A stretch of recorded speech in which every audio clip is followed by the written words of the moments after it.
Dear students, C plus plus में आज मैं आप लोगों को फ्रेंड फंक्शन के बारे बताऊंगा। एक्चुअली कुछ स्टूडेंट्स के डिमांड पे मैं ये आज वीडियो बना रहा हूँ कि सर फ्रेंड फंक्शन हमें बताइए। ठीक है, फ्रेंड फंक्शन तो लोग पढ़ लेते हैं, लेकिन अगर इजी वे में या उसकी कंसेप्ट क्लियर नहीं होता है तो उन्हें प्रॉब्लम क्रिएट होता है कि फ्रेंड फंक्शन होता है क्या, इसको यूज़ कैसे करते हैं। तो आज मैं आपको बहुत ही इजी वे में और एक एग्जांपल बताऊंगा कि मेरी पूरी गारंटी है कि आज आपको फ्रेंड फंक्शन समझ में आ जाएगी।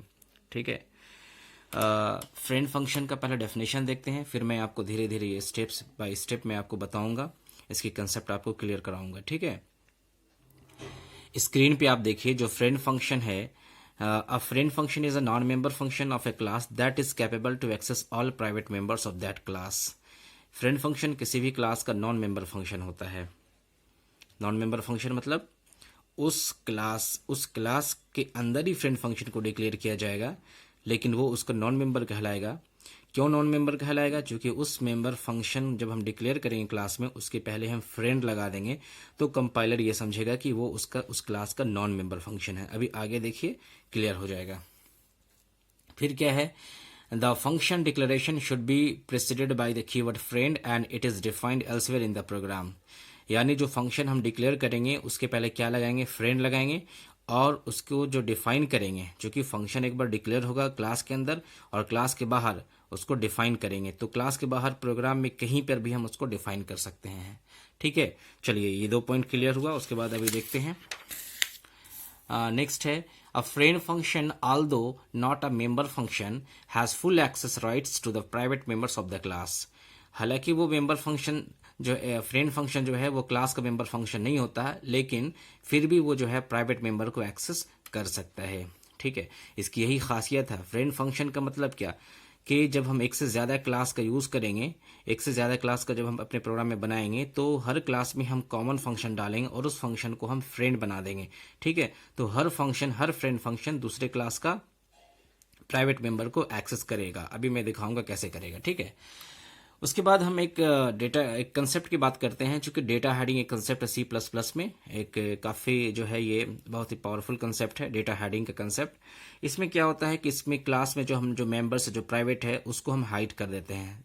इससे क्या होता है, इससे कि जो नॉन मेंबर फंक्शन होते हैं या जो अनऑथोराइज बाहर से जो होते हैं वो इसको एक्सेस नहीं करेंगे। ठीक है ना, तो ये तो एक हो गया, चलिए इसका एक बेनिफिट्स हो गया। लेकिन कभी कभी क्या होता है कि मान लीजिए हमारे पास 2 या 3 क्लास है और 2-3 क्लास में आपस में हम प्राइवेट मेंबर को शेयर करना है, यूज़ करवाना है, तब वहाँ पे ये प्रॉब्लम क्रिएट होता है। लेकिन सी प्लस प्लस हमें एक जो फीचर प्रोवाइड किया है उस फीचर को हम कहते हैं फ्रेंड फंक्शन। फ्रेंड फंक्शन हमारे पास है सी प्लस प्लस में, जिसमें हम क्लासेस में अपने क्रिएट करेंगे फ्रेंड फंक्शन को और हर क्लास के हम प्राइवेट मेंबर्स को एक्सेस कर पाएंगे। ठीक है ना, तो ये एक फ्रेंड फंक्शंस का जो है बेसिक हो गया। अब हम आपको दिखाते हैं इसको डिक्लेयर कैसे करेंगे, उसको डिफाइन कैसे करेंगे। ठीक है, या उसके पहले हम देखते हैं इसकी कैरेक्टरिस्टिक्स कुछ जान लेते हैं फ्रेंड फंक्शन के बारे में। राइट, सबसे पहला कैरेक्टरिस्टिक्स देखिए आप कि it is not in the scope of the class to which it has been declared as friend.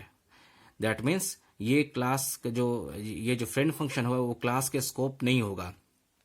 क्या मतलब होगा इसका, यानी कि जो फ्रेंड फंक्शन होगा उसको हम जब बाहर डिफाइन करेंगे तो कोई भी स्कोप रेजोल्यूशन ऑपरेटर यूज नहीं होगा, ना ही कोई ऑब्जेक्ट के थ्रू उसको हम कॉल करेंगे। यानी कि क्लास का उस जो क्लास का होगा वो स्कोप नहीं होगा, इसलिए कि क्लास का कोई ऑब्जेक्ट के थ्रू हम फ्रेंड फंक्शन को कॉल नहीं करेंगे। फंक्शन जो होगा फ्रेंड फंक्शन जो वो नॉर्मल फंक्शन के जैसा ही कॉल किया जाएगा, इन्वोक्ड किया जाएगा। ठीक है, देखिए फिर नेक्स्ट लाइन में है, it can not be called using the object of that class. वही चीज़ है कि उस क्लास का अगर हम कोई भी ऑब्जेक्ट बनाएंगे उस ऑब्जेक्ट के थ्रू हम फ्रेंड फंक्शन को कॉल नहीं कर सकते हैं। ठीक है, तो फिर कॉल कैसे करेंगे, नॉर्मल फंक्शन की तरह कॉल करेंगे। उसके बाद क्या है, usually it has the objects as arguments. हमेशा फ्रेंड फंक्शन में आर्गुमेंट्स होगा उस क्लास का ऑब्जेक्ट। अभी यहाँ तक आपको सिर्फ थ्योरी है, लेकिन मैं पूरी गारंटी आपको आज देता हूँ कि जब मैं आपको प्रोग्राम दिखाऊंगा अभी तो 100% है कि आप फ्रेंड फंक्शन इजीली समझ में आपको आ जाएगा। ठीक है, नेक्स्ट देखिए, it can be declared either in the public और private section of the class. यानी कि जो फ्रेंड फंक्शन होगा वो प्राइवेट सेक्शन में भी हम लोग डिक्लेयर कर सकते हैं और पब्लिक सेक्शन में भी डिक्लेयर कर सकते हैं। ठीक है, चलिए अब देखते हैं डिक्लेरेशन क्या है इसका। डिक्लेरेशन जो हम क्लास बनाएंगे, क्लास टेस्ट है, ये कुछ हमारे डेटा प्राइवेट मेंबर्स है। ये पब्लिक के अंदर हम क्या लिखेंगे, फ्रेंड, ये वर्ड, ये एबीसी। चलिए इसको, इसके पहले मैं इसको, मुझे ये दिखाना चाहिए था। यहाँ देखिए, क्लास, क्लास का नाम है, ये फ्रेंड है, फिर रिटर्न टाइप है, फंक्शन नेम, आर्गुमेंट्स। ठीक है, क्लास, क्लास का नाम तो आप जानते हैं कैसे देते हैं, फ्रेंड लिखेंगे, रिटर्न टाइप, फंक्शन नेम। उसका एग्जाम्पल मैं यहाँ पे दिखाया आपको कि क्लास टेस्ट है, ये क्लास का नाम हो गया, पब्लिक फ्रेंड वर्ड, ये एबीसी जो है ये क्या हो गया, ये फ्रेंड फंक्शन का नाम हो गया। ठीक है ना, तो ये हो गया आपका फ्रेंड फंक्शन का डिक्लेरेशन, राइट। अब हम आगे देखते हैं कि इसको हम और अच्छे से कैसे समझ पाएंगे। अच्छा, वो हमारा क्या था, वो हमारा हो गया आपका ये डिक्लेरेशन। डिक्लेरेशन के बाद फिर अब फंक्शन की डेफिनेशन की जरूरत पड़ती है। तो डेफिनेशन कैसे करेंगे, हम क्लास के बाहर प्रोग्राम में कहीं पर भी हम उसको डेफिनेशन लिख सकते हैं। ये हमारा डेफिनेशन है, ये तो हमारा डिक्लेरेशन है, यहाँ डिक्लेरेशन हो रहा है, ठीक है ना, और ये हमारा डेफिनेशन। आप देखिए डेफिनेशन में जो है कहीं भी जो है स्कोप रेजोल्यूशन ऑपरेटर यूज नहीं हुआ, ना ही ऑब्जेक्ट के थ्रू हम उसको कॉल कर रहे हैं यहाँ पर। तो मैं ये बता रहा था कि जो ये डेफिनेशन जो होगी, ये डेफिनेशन यहाँ से यहाँ तक पहले हम क्लास बनाए, उसमें हम फंक्शन को, फ्रेंड फंक्शन को डिक्लेयर कर दिए, ठीक है। अब इस फ्रेंड फंक्शन जब डिक्लेयर यहाँ पे हो गया, उसको हम डिफाइन करेंगे कहीं ना कहीं प्रोग्राम में। तो देखिए कहीं भी प्रोग्राम में हम डिफाइन कर सकते हैं। डिफाइन करने का क्या तरीका होगा, रिटर्न टाइप लिखेंगे। अब डिफाइन में जो है हम फ्रेंड नहीं लिखेंगे, फ्रेंड सिर्फ आप कहाँ लिखाएगा, डिक्लेरेशन के समय में लिखाएगा, ठीक है। अब यहाँ पे हम जो फ्रेंड यहाँ पे नहीं लिखेंगे, चूंकि ये डेफिनेशन हो रहा, डिफाइन कर रहे हैं।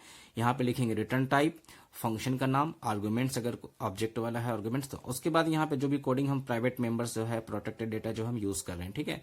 अभी हम एक एग्जाम्पल में आपको दिखा रहे हैं, छोटा सा यहाँ पे एग्जाम्पल मैंने लिखा हूँ कैसे यूज करना है। उसके बाद एक बड़ा एग्जाम्पल मैं आपको दिखाऊंगा। क्लास टेस्ट आपने बनाया, टेस्ट के अंदर आपने एक फंक्शन बनाया, फ्रेंड फंक्शन। फ्रेंड फंक्शन का नाम आपने क्या दिया, शो, ठीक है। उसके बाद उसी फ्रेंड फंक्शन को यहाँ पे हम क्या कर रहे हैं, डिफाइन कर रहे हैं। तो हमने शो लिखा है, यहाँ पे कोडिंग लिखना है, ठीक है ना। इस यहाँ पे क्या होगा, ऑब्जेक्ट। लेकिन इससे आपको पूरा कंसेप्ट क्लियर नहीं हुआ होगा। चलिए आपको हम एक कंप्लीट एग्जांपल दिखाते हैं। क्योंकि फ्रेंड फंक्शन जो है यूज होगा वो जनरली 2 या 2 से ज्यादा क्लास के लिए यूज होगा, जहां पे हम जो है प्राइवेट डेटा को यूज करेंगे एक दूसरे क्लास का, ठीक है। तो आइए हम अब उसके बाद आपको दिखाते हैं एग्जाम्पल। ये कंप्लीट एग्जाम्पल है। आपको बहुत बड़ा दिख रहा होगा, लेकिन मैं इसको स्टेप बाय स्टेप समझाऊंगा। सबसे पहले देखिए, ये पहला सेक्शन है, ये दूसरा सेक्शन है। यहाँ पे हमने 2 क्लास बनाया, ठीक है ना। ये 2 क्लास है, ध्यान से देखिएगा आप, एक पहला क्लास है, ये दूसरा क्लास है। लेकिन यहाँ पे देखिए, यहाँ पे जो है हमने लिखा सबसे पहले क्लास ए और सेमीकोलन और क्लास बी। ये जो क्लास ए जो डिक्लेयर करते हैं, इसको हम कहते हैं फॉरवर्ड डिक्लेरेशन। क्या कहते हैं इसको हम, फॉरवर्ड डिक्लेरेशन। उसके बाद हम क्लास बी के यहाँ पे कोडिंग किया, हमने क्लास बी लिखा, हमने इंट एक्स लिखा, पब्लिक वॉइड गेट, हमने एक आर्गुमेंट लिया ए। अब ए में जो वैल्यू पास करेंगे वो किस में आ गया, एक्स में। फिर हमने लिखा वॉइड पुट, और हमने जो एक्स का जो वैल्यू है उसको हमने क्या कर दिया, प्रिंट कर दिया सी आउट के थ्रू, ठीक है ना। उसके बाद इसी क्लास बी में हमने एक फंक्शन बनाया, किस नाम से, सम, और उसके पहले हमने क्या लगा दिया, फ्रेंड। अब देखिए यहाँ पे ध्यान दीजिए, फ्रेंड रिटर्न टाइप यानी कि वॉइड सम, और ये arguments a comma b. That means हमें किस किस क्लास का प्राइवेट मेंबर को यूज करना है, ए का भी और बी का भी। क्लियर है, चलिए ठीक है। तो ये पहला क्लास का हो गया, हमने किया। उसके बाद हमने जो यहाँ पे क्लास ए लिखा था, फॉरवर्ड डिक्लेरेशन इसको कहते हैं, उसको हम क्लास ए के अकॉर्डिंग यहाँ लिखेंगे। सेम कोडिंग लिखते हैं हमने, यहाँ पे मैं लिखता हूँ यहाँ पे, जैसे क्लास ए मैंने लिखा। उसके बाद यहाँ पे हमने वेरिएबल लिया private y, public void get, same coding जैसे यहाँ वैसे ही यहाँ पे, ठीक है। हमने 2 वैल्यू लिया, एक हमने एक्स में लिया और दूसरा वैल्यू हमने वाई में लिया। अभी हम इधर से पास कराएंगे तो समझ में आ जाएगा, ठीक है। यहां भी हमने एक फ्रेंड फंक्शन लिया, देखिए फ्रेंड फंक्शन सम ए कॉमा बी। देखिए फ्रेंड फंक्शन जो है ये कॉमन होना चाहिए, फ्रेंड फंक्शन ये दोनों कॉमन होना चाहिए। यहां पर भी क्या है, ये वाला इस क्लास के अंदर ये सम ए का भी प्राइवेट मेंबर्स को यूज करेगा और बी का भी यूज करेगा, ठीक है। चलिए 2 क्लास बन गया आपका, क्लियर है। अब जो हमारा तीसरा स्टेप होगा, पहला स्टेप क्या हो गया, क्लास ए बनाया, क्लास बी को हम बनाए। दूसरा स्टेप क्या हो गया, क्लास ए को बनाए।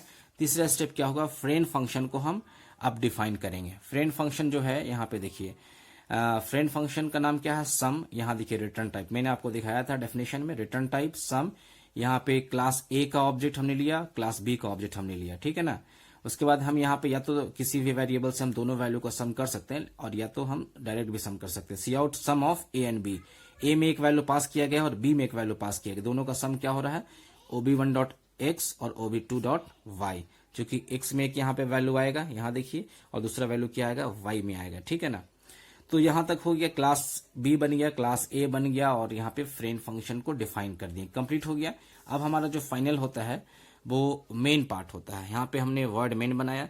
अब देखिए यहाँ पे ए से हमने क्या किया, A1 ऑब्जेक्ट है, बी से B1 का ऑब्जेक्ट है क्लास का।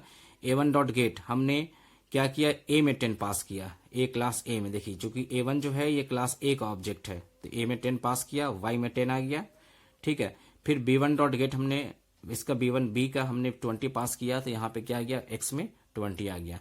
अब A1 dot put B1 dot put, ठीक है ना। तो A1 डॉट पुट में क्या होगा, यह वैल्यू प्रिंट कर गया, यहाँ पे A1 डॉट पुट यहाँ पे प्रिंट कर गया, ठीक है, 10 प्रिंट कर गया, फिर B1 डॉट पुट यहाँ पे 20 प्रिंट कर गया, राइट। तो यहां तक तो कोई नहीं है, लेकिन अब हम सम फ्रेंड फंक्शन यूज करें। फ्रेंड फंक्शन का नाम क्या है, सम A1 कॉमा B1। कितना आसान हो गया, देखिए A1 में क्या हमारा क्लास ए का ऑब्जेक्ट है और B1 क्लास बी का ऑब्जेक्ट है, तो A1, तो ये सम कहाँ पे, इसको हमने कॉल किया, कहाँ जाएगा, यहां जाएगा, ठीक है। अब यहां जाने के बाद क्या करेगा, ये वाला A1 B1 से जो भी वैल्यू हमने पास किया वो यहाँ पे आके OB1 और OB2 का दोनों का जो वैल्यू इस ऑब्जेक्ट के थ्रू यहाँ पे क्या कर देगा, सम कर देगा। एक बार आप प्रोग्राम को गौर से देखिएगा, बहुत ही इजी वे में मैंने बताने की कोशिश किया यहाँ पे कि क्लास बी बनाए, क्लास ए बनाए, फ्रेंड फंक्शन को डिफाइन किए और मेन फंक्शन के थ्रू हम फ्रेंड फंक्शन को कॉल किए, ठीक है। तो मुझे उम्मीद है कि आपको क्लास समझ में आ गया होगा, और अभी भी अगर समझ में नहीं आया तो आप जरूर कमेंट सेक्शन में हमको कमेंट कीजिएगा, मैं कुछ और तरीका इजी वे में बताऊंगा, कोशिश करूंगा आपको समझाने का, ठीक है ना। Okay, thank you very much.